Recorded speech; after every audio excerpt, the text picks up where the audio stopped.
해달별과 여섯째 날의 의미라는 제목으로 은혜를 나누겠습니다.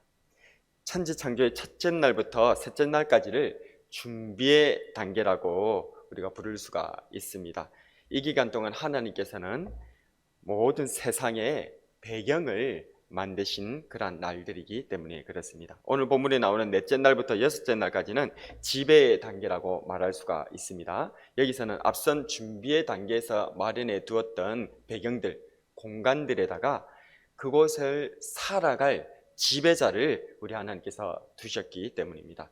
첫째 날에 만드신 낮과 밤이라는 배경에 하나님께서는 넷째 날에 이르러 낮에는 해, 밤에는 달과 별을 두십니다. 둘째 날에 만드신 궁창과 바다라는 배경에 다섯째 날이 되어서 궁창에는 새, 바다에는 물고기를 두십니다. 셋째 날에 만드신 땅과 식물이라는 배경에는 여섯째 날이 되어서 이 땅 위에서 식물을 먹고 사는 짐승들을 만들어 두십니다. 우리 하나님 굉장히 질서정연하시죠? 그런데 여기서 좀 더 세부적으로 들여다보면 하나님의 창조 속에 의미심장한 원리들이 있다는 것을 발견할 수가 있습니다. 오늘은 이러한 창조에 숨겨져 있는 의미심장한 원리 두 가지를 한번 같이 밝히면서 은혜를 나누어 보겠습니다. 그 중에 하나는 바로 넷째 날에 하나님께서 광명체들을 만드실 때에 그것들의 목적을 말씀하시는 부분에서 찾아볼 수가 있습니다. 14절인데요 14절을 한번 같이 읽어보겠습니다. 시작. 하나님이 이르시되 하늘의 궁창에 광명체들이 있어 낮과 밤을 나뉘게 하고 그것들로 징조와 계절과 날과 해를 이루게 하라. 아멘. 먼저 이 광명체들의 사명은 낮과 밤을 나뉘게 하는 것입니다. 이어서 그 뒤에 또 다른 사명 네 가지가 이어서 나오는데요 징조와 계절과 날과 해를 이루는 것입니다. 여기서 눈여겨봐야 할 부분은 바로 그 네 가지 중에서 첫 번째로 나오는 징조 부분입니다. 우리는 일반적으로 해달별들을 통해서 계절과 날과 해를 이루는 것, 그 뒤에 나오는 세 가지 부분, 즉 시간의 변화를 감지하는 그런 용도로 생각합니다. 해달별들을 통해서 시간의 흐름을 우리가 알 수 있지 않습니까? 계절이 바뀌고, 그죠? 그런데 우리 하나님께서는 이 시간의 변화를 알려주는 용도보다 더 우선적으로 우리들에게 목적을 밝히고 계시는데 이 해달별을 창조하신 목적 말입니다. 그것은 바로 징조라는 것입니다. 이 징조라고 하는 말은 사인인데 하나님께서 보이시는 표적을 말하고 있다는 것이죠. 동방박사들은 우리 예수님의 탄생을 별을 보고 알게 되었고 수많은 성경에 나타나는 심판의 징조가 바로 저 하늘의 해달별들을 통하여서 하나님께서 보여주고 계셨다는 것을 우리는 잘 알고 있습니다. 마지막 심판 때에도 보면 해가 검어지고 달이 핏빛으로 변하며 수많은 별들이 떨어질 것이 예언되어져 있습니다. 요한계시록 6장 12절에서 13절 읽어드리겠습니다. 내가 보니 여섯째 인을 떼실 때에 큰 지진이 나며 해가 검은 털로 짠 상복같이 검어지고 달은 온통 피같이 되며 하늘의 별들이 무화과 나무가 대풍에 흔들려 설익은 열매가 떨어지는 것 같이 땅에 떨어지며. 그래서 우리 하나님께서는 이렇게 이 해달별들을 통하여서 하나님의 징조, 하나님께서 이 세상에 하시고자 하시는 일들에 대한 표적, 사인들을 우리들에게 나타내 보여주고 계셨다는 것입니다. 이렇기 때문에 고대인들에게 있어서 이 해달별들은 숭배의 대상이 되어져 왔고요 이를 잘 관측해서 미래를 예측하려고 하는 시도, 즉 천문학이라고 하는 이러한 학문들을 발달시키기 시작했는데 그래서 고대인들에게 있어서 이 천문학적인 지식, 하늘의 해달별들이 어떻게 움직이고 그것으로 인하여서 어떤 징조를 발견하고 또 농사를 짓고 우리 인생이 어떻게 살아가야 한다는 그러한 삶에 예측하는 그런 부분들이 이 천문학의 지식에 굉장히 달려있었기 때문에 고대인들에게 있어서는 이 천문학은 굉장히 고급 지식이었습니다. 그래서 이 지식을 갖고 있는 사람들은 제사장 아니면 종교적인 가장 우두머리들, 그런 존경을 받고 권력을 행사했던 그러한 일들이 있었게 된 것이죠. 마태복음 16장 1절에서 4절에서는 또 주님께서 이와 관련하여서 이렇게 말씀하셨습니다. 바리새인과 사두개인들이 와서 예수를 시험하여 하늘로부터 오는 표적 보이기를 정하니 예수께서 대답하여 이르시되 너희가 저녁에 하늘이 붉으면 날이 좋겠다 하고 아침에 하늘이 붉고 흐리면 오늘은 날이 굳겠다 하나니 너희가 날씨는 분별할 줄 알면서 시대의 표적은 분별할 수 없느냐?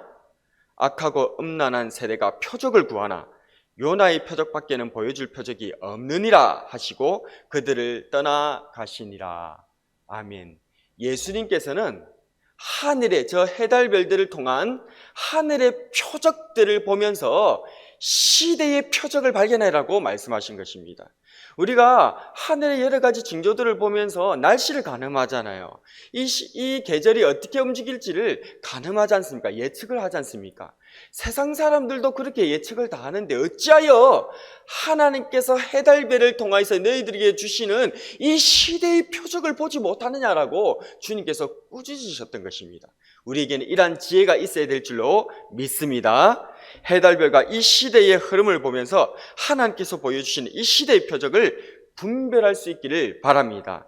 로마서 12장 2절에 너희는 이 세대를 본받지 말고 오직 마음을 새롭게 함으로 변화를 받아 하나님의 선하시고 기뻐하시고 온전하신 뜻이 무엇인지 분별하도록 하라. 말씀 속에서 이 시대를 보면서 하늘의 해달별들을 통하여서 하나님께서 보여주시는 징조와 표적을 잘 분별해내시고 우리 주님을 잘 준비하시는 저와 여러분이 되기를 바랍니다. 또한 두 번째 눈여겨봐야 할 의미심장한 창조의 원리가 있습니다. 그것은 바로 여섯째 날입니다. 숫자 6에 대한 의미입니다. 하나님께서는 여섯째 날에 짐승을 만드셨다고 오늘 성경에 기록되어져 있습니다. 그런데 여섯째 날에는 하나님께서 짐승만을 만드신 것은 아닙니다.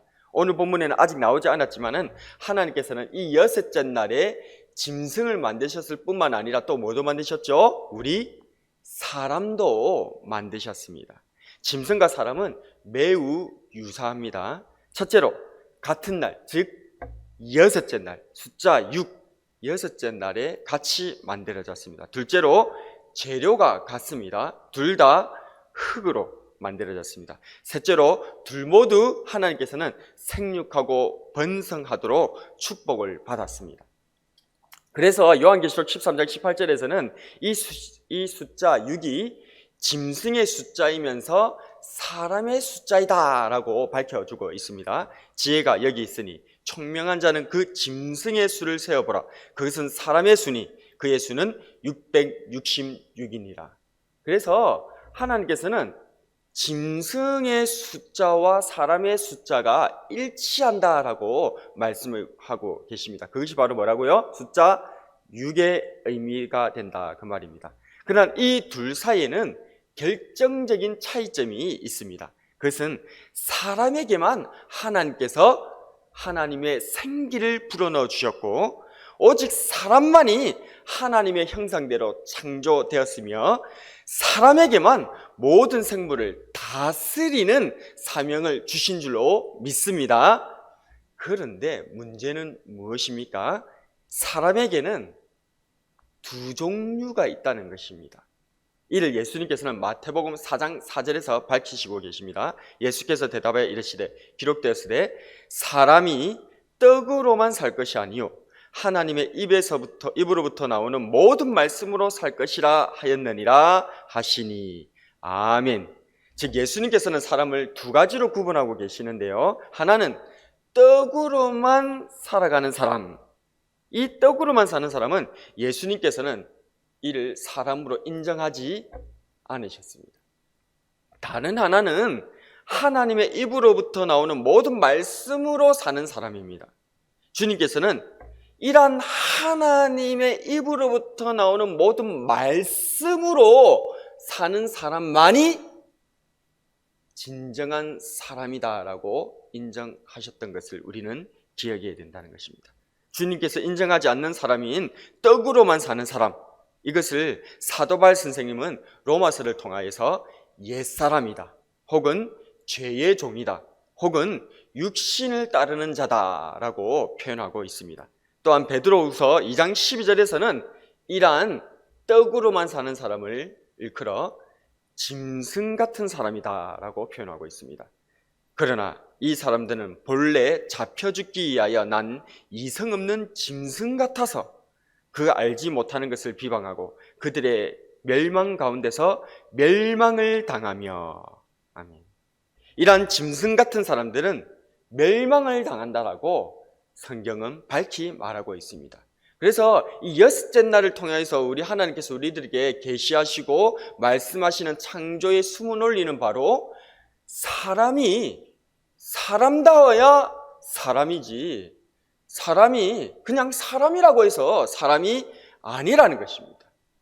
사람이 사람다운 사람, 즉 하나님의 말씀을 붙들고 하나님의 말씀을 묵상하며 하나님의 말씀과 동행하는 그런 사람이 아니라면 그것은 무엇과 같아? 짐승과 같다. 육체로 전락한다는 것입니다. 짐승과 사람은 같은 여섯째 날에 만들어지고 같은 재료인 흙으로 만들어졌고 또한 똑같이 생육하고 번성하는 그러한 삶을 하나님으로부터 받았다는 거예요. 똑같다는 것입니다. 그런데 여기에만 머물러 있다면 그는 짐승 같은 사람이 되고 만다는 것이죠. 우리나라 속담에도 이렇게 육체대로만 짐승처럼만 이렇게 살아가는 그런 사람은 어떤 것이 좋습니까? 예, 개팔자가 상팔자다 이런 말이 표현이 있지 않습니까? 그것은 육체대로만 살아간다면 개라고 하는 이런 짐승이 차라리 더 낫다는 거예요. 고민 없이 그냥 살아갈 수 있으니까. 육체대로만 살아간다면 짐승이 더 낫다는 거예요.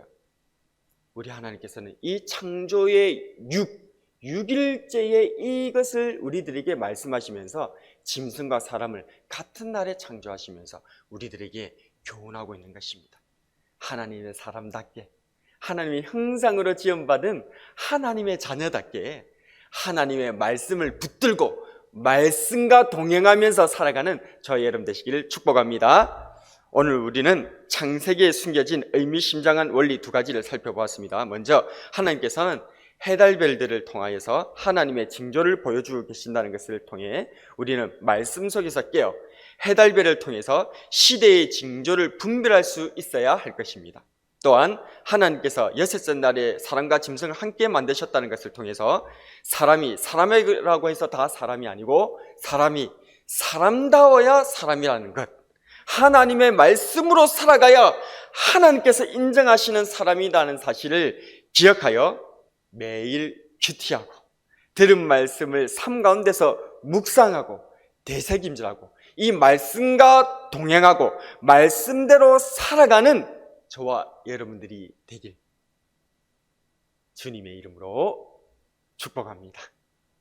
오늘의 한 줄 설교 요약: 시대의 징조를 분별하고 말씀으로 살아가자.